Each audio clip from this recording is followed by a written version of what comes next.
साल 2026 और दुनिया एक साथ कई मोर्चों पर उलझी हुई है। ये कोई छोटे मोटे स्थानीय झगड़े नहीं हैं, बल्कि ये एक बहुत बड़े ग्लोबल टेंशन का इशारा है। तो चलिए इस पूरी सिचुएशन को जरा और करीब से देखते हैं। और सबसे बड़ा सवाल जो आज हर किसी के मन में है वो यही है, क्या ये जो अलग अलग जगह लड़ाइयां चल रही हैं, ये सब मिलकर तीसरे विश्व युद्ध की शक्ल ले लेंगी या फिर हम इस खतरनाक मोड़ से बचकर निकल जाएंगे। दुनिया में इस वक्त 5 जगहें सबसे ज्यादा गर्म हैं: गाजा, यूक्रेन, लाल सागर, ताइवान स्ट्रेट और फारस की खाड़ी। अब देखने में ये सब अलग अलग लग सकते हैं, लेकिन असल में इनके तार कहीं ना कहीं आपस में जुड़े हुए हैं। और यही बात ग्लोबल पीस के लिए सबसे बड़ा खतरा है। तो चलिए इन हॉटस्पॉट्स का एक एक करके जायजा लेते हैं और समझते हैं कि आखिर जमीन पर हो क्या रहा है।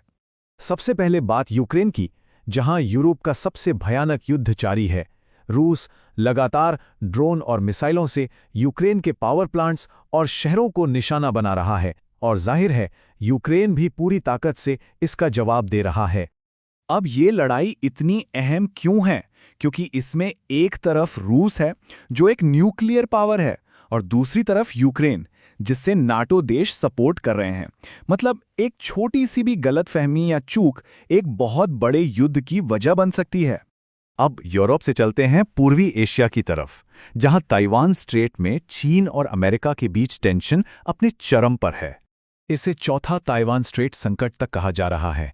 चीन लगातार मिलिट्री ड्रिल कर रहा है, उसके फाइटर जेट्स बार बार घुसपैठ कर रहे हैं और समंदर में भी उसकी नेवी की मौजूदगी बढ़ती जा रही है। वहीं अमेरिका ताइवान को सपोर्ट कर रहा है, जिससे दो सुपर पावर्स के बीच सीधे टकराव का खतरा बढ़ गया है। अब आते हैं लाल सागर पर, जहां ग्लोबल ट्रेड पर सीधा हमला हो रहा है। हूती जैसे ग्रुप्स व्यापारिक जहाज़ों को निशाना बना रहे हैं। इससे हो क्या रहा है? स्वेज कनाल का जो रास्ता यूरोप और एशिया को जोड़ता है वो लगभग ठप पड़ गया है, और इसका असर सीधा हमारी आपकी जेब पर पड़ रहा है। शिपिंग का खर्चा बढ़ गया है, जहाज़ों का बीमा महंगा हो गया है और सामान पहुंचने में वक्त भी ज़्यादा लग रहा है। नतीजा, दुनिया भर में महंगाई बढ़ रही है। एक और मोर्चा है फारस की खाड़ी का, जहां अमेरिका, इजरायल और ईरान के बीच तनाव एकदम नया रूप ले चुका है। अमेरिका और इजरायल के हमलों के जवाब में ईरान ने भी इजरायल और अमेरिकी ठिकानों पर मिसाइलों और ड्रोन से पलटवार किया है। इसका असर भी बहुत गहरा है। हॉर्मुज़ स्ट्रेट, जहां से दुनिया का बहुत सारा तेल गुजरता है, वहां ट्रैफिक कम हो गया है। इससे ग्लोबल एनर्जी सप्लाई पर संकट मंडरा रहा है, और यूएन में दुनिया के देश साफ साफ बटे हुए नजर आ रहे हैं। तो इन सब घटनाओं को एक साथ रखकर देखें तो सवाल फिर से वही आता है, क्या ये जो अलग अलग चिंगारियां उठ रही हैं, ये मिलकर एक बड़ी आग का रूप ले रही हैं? देखिए, इस पर ना दो तरह की सोच है। एक तरफ कुछ एक्सपर्ट्स कहते हैं कि नहीं, अभी उतनी चिंता की बात नहीं।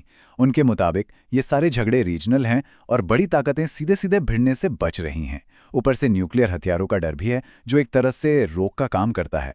लेकिन कहानी का दूसरा पहलू ये है कि गलतफहमी का खतरा बहुत ज्यादा है, और इसका असर तो हम देख ही रहे हैं ग्लोबल ट्रेड और एनर्जी मार्केट्स पर। सब कुछ पहले से ही गड़बड़ा रहा है। तो कुल मिलाके नतीजा ये निकलता है कि हम एक बहुत ही नाजुक शांति के दौर में हैं। हर चीज़ एक दूसरे से जुड़ी हुई है, अस्थिर है, और आगे क्या होगा ये कहना बहुत मुश्किल है। ये एक लाइन शायद आज की हकीकत को सबसे अच्छे से बताती है। खतरा असली है, इसमें कोई शक नहीं, लेकिन ऐसा भी नहीं है कि तबाही को आप टाला ही नहीं जा सकता। तो साल 2026 की दुनिया की पहचान है इंटरकनेक्टेड अस्थिरता। ग्लोबल पीस बहुत नाजुक डोर से बंधी है, और इसका भविष्य इस बात पर टिका है कि दुनिया के बड़े लीडर्स आने वाले दिनों में क्या फैसले लेते हैं।